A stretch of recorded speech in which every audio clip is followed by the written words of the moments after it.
Okay, welcome back to Tom's Kitchen.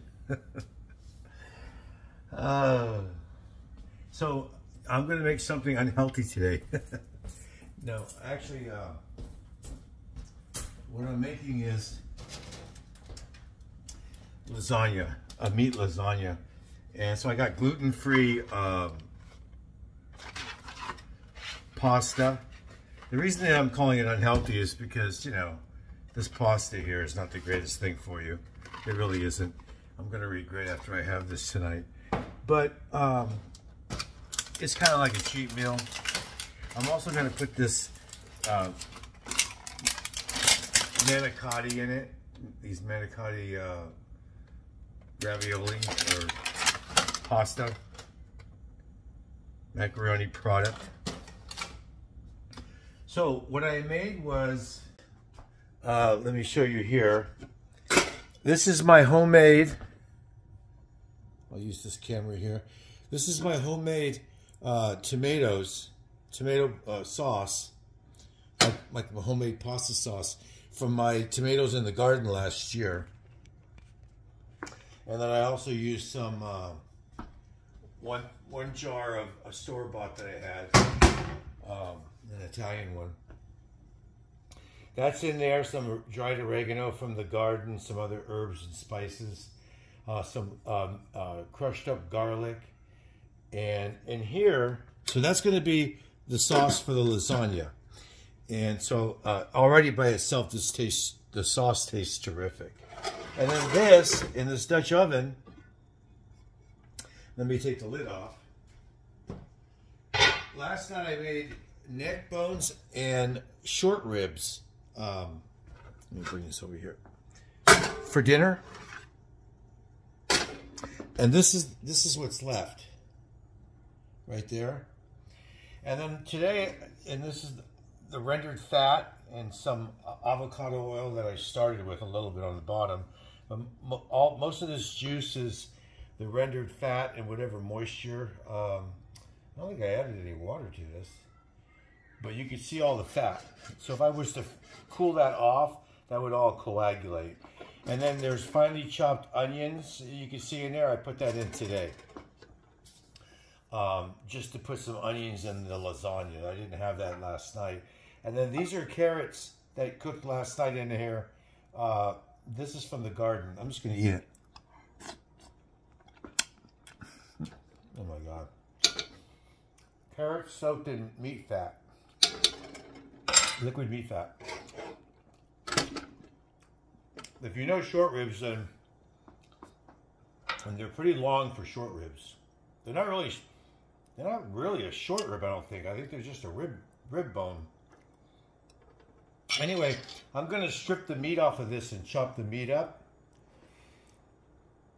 And then I'm going to strain this the fatty sauce and get the onion that's been flavored with it, that's been, you know, soaking in it, marinating. I'm going to get the onions out and the last few carrots, I guess, because I'm not really enthused to have carrots in the lasagna anyway, but whatever's there. And I probably won't use any of the liquid except what's going to be residual on the you know, soaked into the onions and the carrots and the meat itself, because I have this other pasta sauce that's right there. So that's the plan. And then I'm gonna actually reuse this Dutch oven again, and I'm going to make the lasagna in here. I have ricotta cheese that I bought. Let me get it out. And I have Parmesan. Like I said, the tomato sauce homemade tomato sauce has already been seasoned and everything like that the way I like it. I did put a little combination of monk and coconut sugar mix that I make up. I put a little bit of that in there to sweeten it up. And then I also added salt. So it's a combination of sugary and salty, kind of to get it where I wanted it. Although it's going to be altered by the time I put the cheese in there, because this cheese has salt in it. This Parmesan, and then And then I got a big thing of ricotta. I'm sure it's more than I need, but you know, it was on sale, so it was like $1 more than the half the container that was half this size. So I bought all of this. Not that I'm a big ricotta guy, but that's the only two cheeses I'm using in this dish. You can also use mozzarella. You know, you kind of could use with almost anything you wanted, I guess. Well, within limits. I guess a provolone, maybe. I wouldn't use cheddar. But you know, when you're making your own thing at home, like I'm kind of making this own concoction myself, but it's based off a recipe that's, you know, lasagna, which is layered. Layered sauce, layered some kind of meat, layered cheese. Not always meat, but sometimes. And then, you know, in between layers of pasta. The fact that I'm using the manicotti, that's a change up. But I got those flat pieces to start off on the bottom and to finish off on top with some cheese to kind of seal it. I'm going to put everything in this back in this Dutch oven, and then I'm going to cook it in this. And it'd be interesting to see how it comes out, because you know this is its own little oven, an oven within an oven when you cook with it, and it should come out really bubbly and not dry out at all. It should come out really well, provided I cook it at the, you know, the right amount, right temperature, right amount of time and whatnot. But it's almost like you can't go wrong with this recipe. So yeah, I'm gonna keep the video really short. Oh, there's Kevin. I'm gonna keep the video really short. So what I'm gonna do is cut everything up, and then I will come back to the video after I do that. Okay, we are back. So what I did was, I'll show you here. I ended up changing the Dutch oven to this smaller, slightly smaller rounded size. I just thought it would work better. I have another smaller one than this, but I think that would be too small. I mean, ideally, I have some glass ones that are rectangular, you know, like baking ware. I even have some corning where I could use I have a few, 2 or 3 different choices, but I wanted to do the Dutch oven, so I'm gonna stick with this round. And, you know, it'll be a fairly thick, this might make a fairly thick lasagna, but that's not so bad. So I have that. I have my sauce here, ready to go. It looks like I have a lot more sauce than I probably need. This looks like vanilla ice cream. This is ricotta cheese. I guess this is the way it comes. I'm not real familiar with ricotta. I always thought it was kind of like cottage cheese.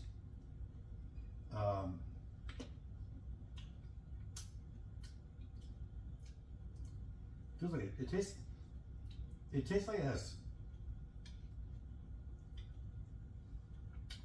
It tastes like there's sugar in it. I'm not going to salt it because this is salted, and so is the tomato sauce. So this is the chopped up short ribs, and then I think one neck bone was in here too. You know, the meat around the neck bone, and then the marinated onions in the meat and the rendered fat, and then whatever this leftover carrots. It's got so much collagen in it. When I was cutting this, it was all over my hands. It was like putting on lotion.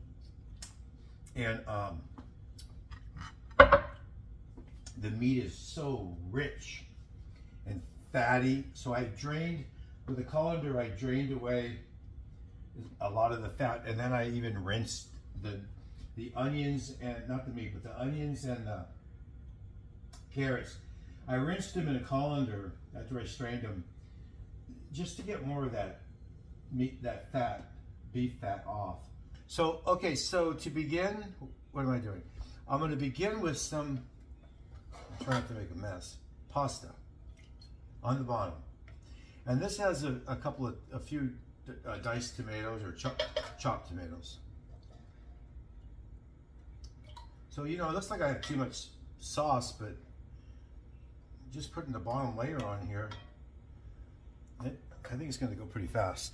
So I'm going to start with the flat pasta. And here it is, like dealing cards, huh? Boy, this is not nearly enough. How many boxes do you need to do a regular recipe? I didn't even look. One box. This must make, it says 12 servings. So one of these makes 12. I guess they don't want you to do that many layers. Maybe 3 layers? 4 layers? I don't know. I'm glad I ended up getting more than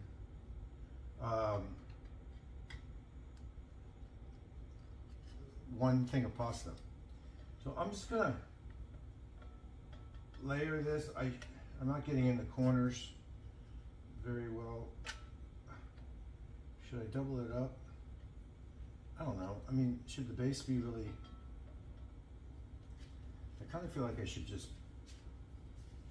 I guess you can't really cut this because it'll just crack.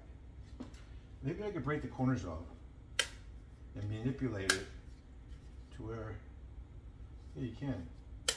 I could do this. I could do the same for this one.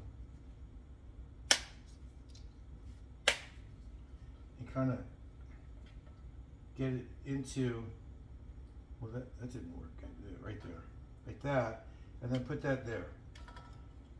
And then here's some broken pieces. I'm just going to throw them in there. So that's good.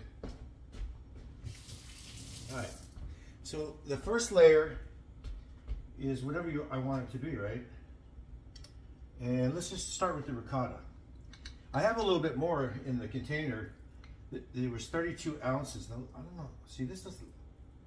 I'm not going to be able to smooth that out. I don't know if you're supposed to melt this, or does it just melt on its own when it cooks, and does it find its own level? Let me get rid of this. I think that's the hair off my head. That would be gross if it got in. If the hair got in the food, I would not. With my weak stomach, I wouldn't be able to eat the meal. I have to throw it all away. That's kind of how I am. I should have a hairnet on. Okay, so I don't know if you can. Yeah, you can see that. I want a flat layer. It will probably level out, I think. And now I'm going to start with this, or put a layer of this.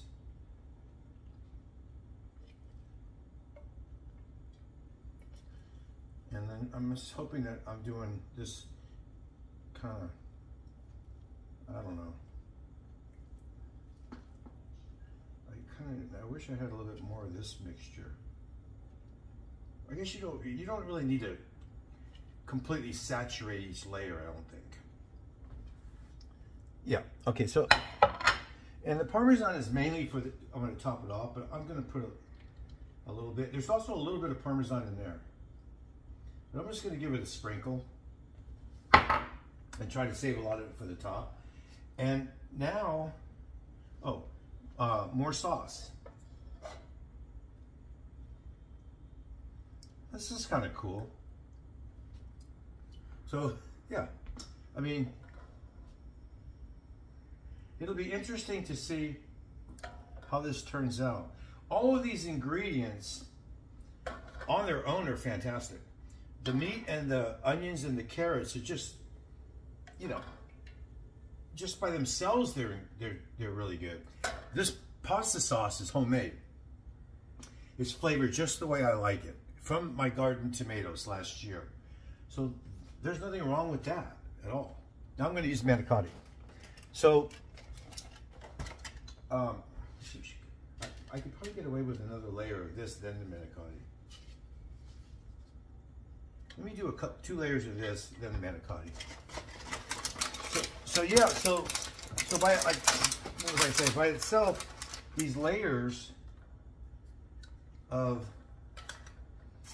or these foods by themselves, the pasta, the meat, the onions, even the cheese, they're delicious. And, just because I have all of these doesn't mean I have to use them all. Let me save it because I'm gonna do 3 layers. Okay, now what? Now build another layer. Should I top this off? No. Okay, so now I'm gonna put more of this.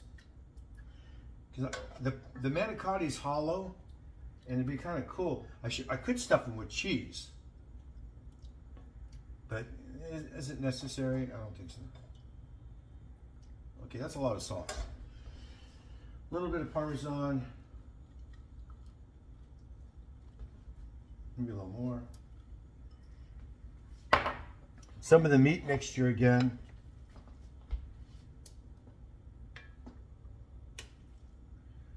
Really building layers up now.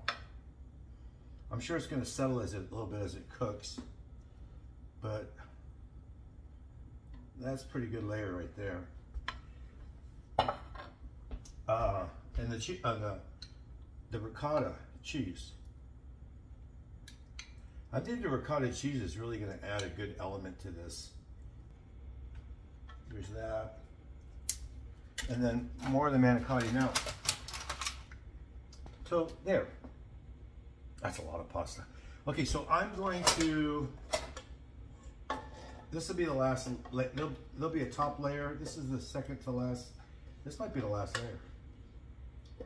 I think this is the last layer, yeah. You know, I should put some of this on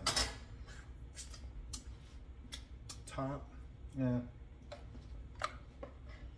I'm just gonna put the cheese on top. I think I need this here where it can do the most good on the pasta itself. Yeah, I'm gonna do that. Okay. And I usually clean as I go. Like, I got the dishwasher already half filled up, and I'm gonna rinse these out and put them in when I'm done. So this is all gonna be cleaned up.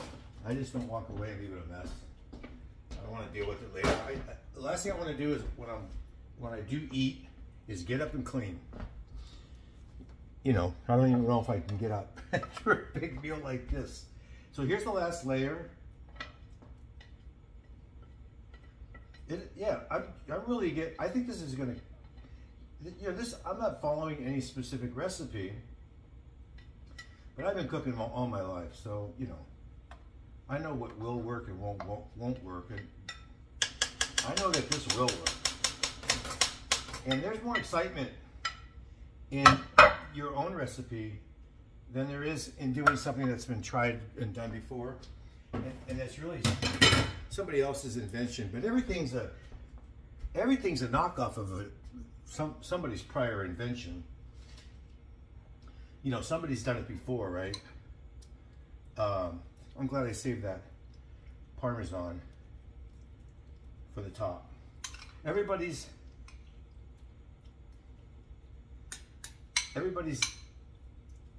you know, everything that you cook is based off, even if it's your own recipe, it's based off your own experiences and tried and true recipes that you've done in the past.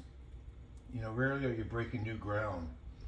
Professional chefs sometimes do, but even they, you know, you're using what knowledge you acquired. So yeah.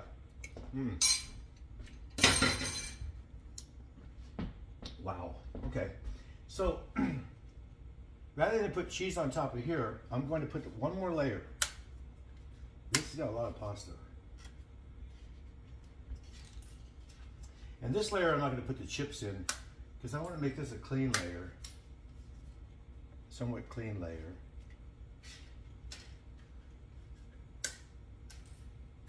And am I blocking? Can you see? Yeah.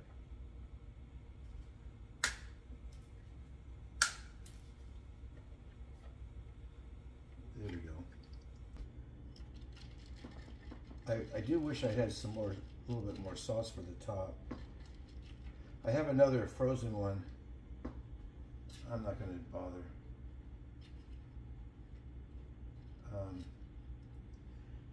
You know, it's cooking in a Dutch oven. It's going to grab, the moisture is going to come up to the lid and drop back down on top. And so it's just going to moisturize itself. Some of the Dutch ovens are like the ones that Staub make. They have these. The actual top has these ribs in it, and they're designed for the water to condensate on here, hit the ribs, and then roll off and drip back in a uniform pattern. And this one doesn't, but this it's still gonna drip off. These are made by Misen, M-I-S-E-N. Pretty good brand. It's fairly economical. These Dutch ovens have gone way up in price. When I bought them, they were still pricey, but reasonable compared to what they are today. One of my Staubs has doubled in price. They've more than doubled. I originally bought that as a Christmas gift for a girlfriend, and we weren't getting along that well. So like at the last minute, I decided to keep it rather than give it to her as a gift, because I knew it was going to be something very useful and valuable, and it's gorgeous, dark red, like a magenta color or something like that. Beautiful, beautiful color. And every time I see it, I'm so glad I decided to keep it. She wouldn't have appreciated it, and she turned out to be a kind of not a good girlfriend. She wasn't trustworthy, and she's just, you know, it is what it is. But I don't want to get into that. I shouldn't even get into that. But again, I'm glad I didn't give it. I forgot what I ended up probably giving her, or something. I don't know. It was just something nice, I'm sure. But you know, that would have been these are lifetime purchases. You can hand these down to your kids as long as you don't abuse them and chip them out too bad. But even then, you can still. I mean, you don't want to cook them at super, super high heat and bake food onto them, porcelain inside, and then to the point where you can't clean it. So you just don't want to exceed, you know, temperatures with it, and you don't have to. I mean, if you're cooking at 350, this acts like it's at 400. Kind of like the old Romertoffs, you know, that you could get the clay ones that you soak them in water. They're not glazed or finished with anything. And you soak them with water, they absorb the moisture, and then during the cooking process, they release that moisture. But those are more, I've had those Romertoffs. That's what introduced me to Dutch ovens years ago in my 20s. The problem with the Romertoffs is they're very fragile. You've got to be careful. You can't throw them into a hot oven. You got to throw them into a cold oven and warm it up because they're clay. And that's what makes them kind of cool, is the fact that you soak them and they absorb the water and release it. But you don't really need that in a Dutch oven. These are cast iron with a ceramic coating, or I guess a porcelain coating, and it still creates its own moisture. You put some moisture in there, and it's just going to cook with a lot of moisture, which is one of the reasons it gets meat so tender and all that. Everything gets braised. So it'll be interesting to see how this comes out. So anyway, that's as much as I know about Dutch ovens. All I know is whatever you put in there, it comes out really good. And it's just like, it's almost like a set it, forget it. You assemble this, you put it in the oven, and you're done. You don't have to take the lid off and put, you know, what do you call when you cooking something and you've got to keep putting moisture over the top. You know what I'm talking about. I don't know why I can't think of what that's called. Watering it down, you know, getting it wet. I don't know what you call it. Is there a name for it? Maybe there's not. Anyway, so yeah, so here it is. It's ready to go. It's huge. This thing is, this is gonna be the tallest lasagna I've ever made in my life. I mean, I'm sure it's gonna settle, but okay. This thing is 5 1/4 inches, and I would say that the lasagna is at least 4 inches deep.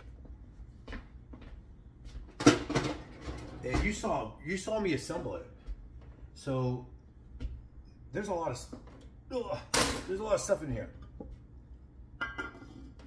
Now I'm gonna take a guesstimate. I'm gonna cook this at 325.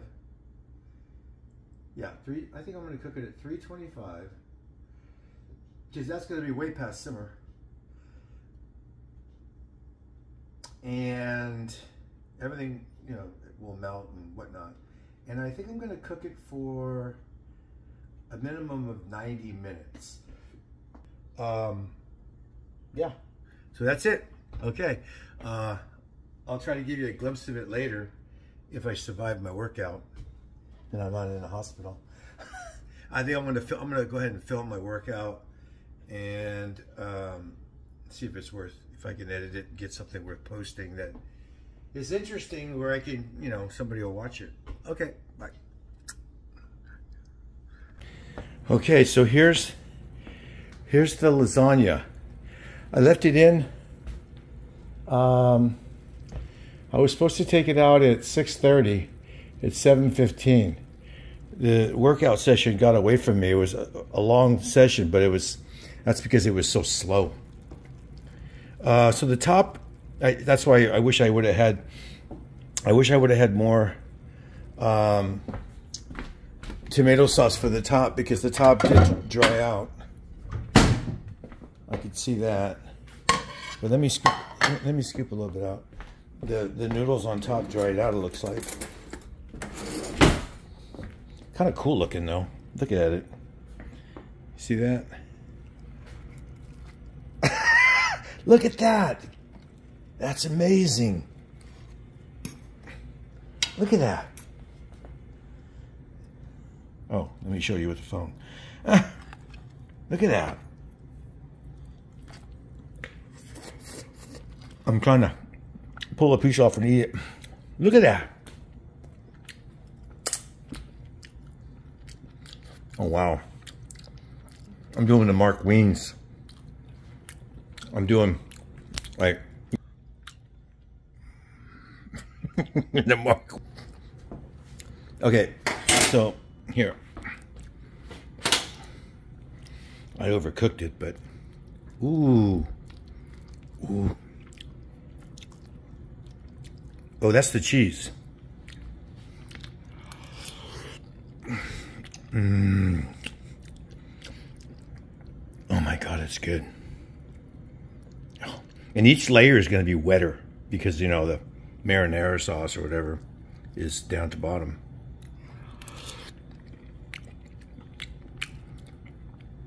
Oh my God.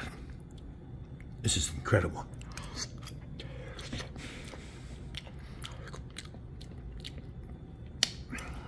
Oh my God. Look at that cheese. The cheese got pink from the sauce. We shouldn't be doing this. All right. Oh my God. That's incredible. I'm not just saying that. That is really, really good. Okay, well, there it is.